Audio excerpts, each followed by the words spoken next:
Baik, Assalamualaikum warahmatullahi wabarakatuh. Selamat pagi anak-anak. Apa kabar hari ini anak-anak? Baik, sebelum melakukan pembelajaran, Ibu meminta kepada ketua kelasnya untuk berdoa terlebih dahulu.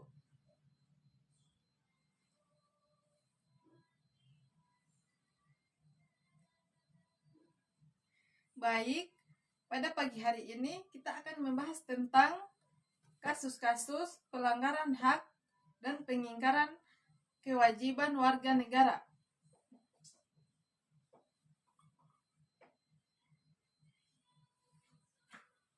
Sebenarnya banyak sub pokok yang akan kita pelajari. Tetapi Ibu akan fokuskan terlebih dahulu mengenai makna hak dan kewajiban warga negara.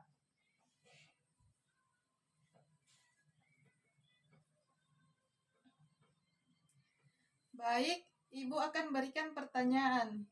Apakah yang didahulukan? Hak terlebih dahulu ataukah kewajiban? Baik, jika tidak ada yang menjawabnya, Ibu akan menjelaskannya.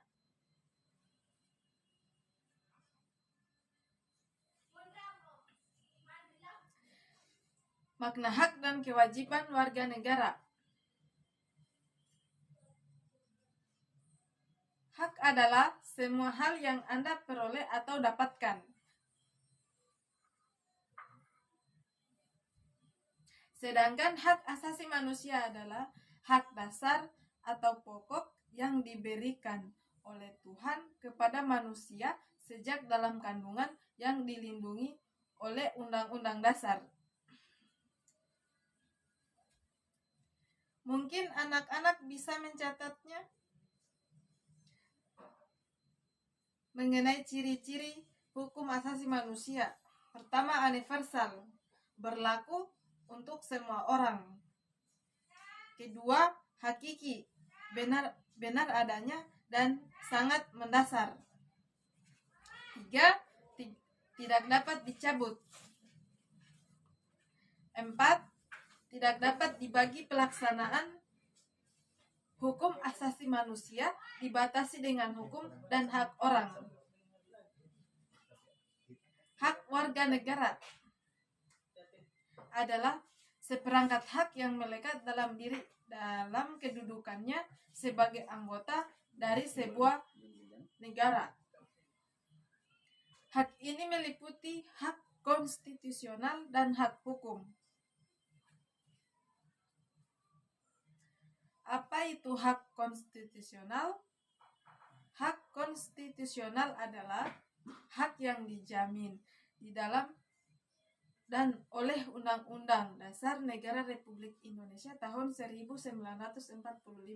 Sedangkan hak hukum adalah hak yang timbul berdasarkan jaminan undang-undang dan peraturan perundang-undangan.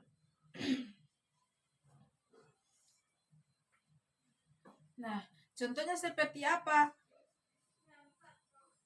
Contohnya ada yang sudah terjamin dalam undang-undang. Salah satunya ada pasal yang menyatakan bahwa hak warga negara adalah hak untuk mengeluarkan pendapat, hak untuk memperoleh hidup, memperoleh pendidikan, dan lain-lain.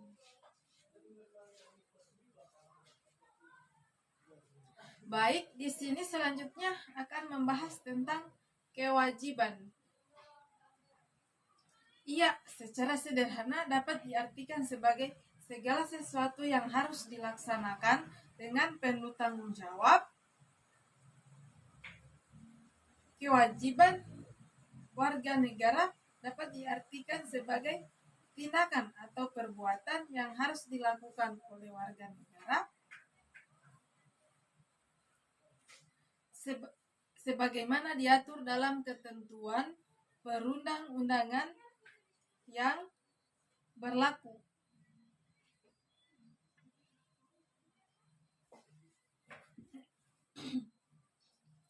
Sedangkan kewajiban asasi merupakan kewajiban dasar setiap orang.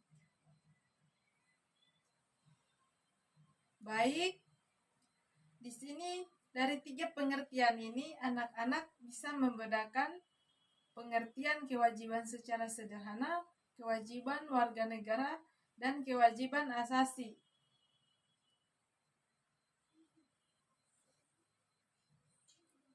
Di mana kewajiban sederhana adalah diartikan sebagai segala sesuatu yang harus kita laksanakan dengan penuh tanggung jawab.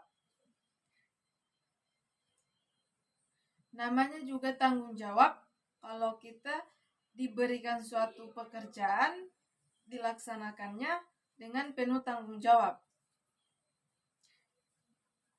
Jangan sampai tidak dilaksanakannya, maka kita tidak bertanggung jawab atau tidak bisa melaksanakannya.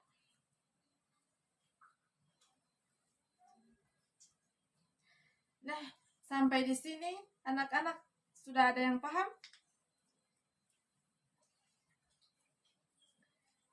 Jika ada yang belum dipahami, silakan bertanya.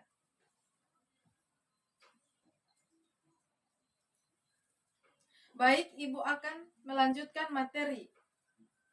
Nah, hak dan kewajiban warga negara merupakan dua hal yang saling berkaitan. Iya, jelas bahwa hak dan kewajiban itu tidak bisa dipisahkan. Artinya, kalau kita mampu memperoleh hak, keduanya memiliki kausalitas atau hubungan sebab akibat. Hubungan sebab akibat seseorang sudah pasti mendapatkan hak, pasti sudah dijalankan kewajibannya.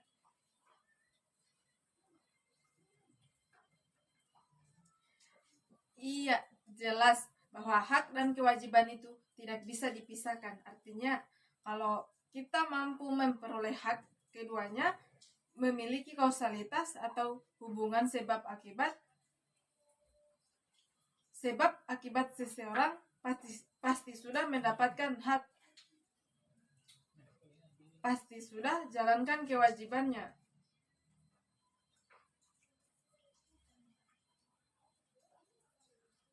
Upaya telah melaksanakan pekerjaan yang menjadi kewajibannya. Baik, apakah anak-anak ada yang mau bertanya? Jika ada, Ibu persilakan. Jika tidak, Ibu akan memberikan tugas kepada kalian untuk meringkas materi yang Ibu jelaskan tadi. Baik, pertemuan pada pagi hari ini Ibu saya tutup. Akhir kata, wassalamualaikum warahmatullahi wabarakatuh.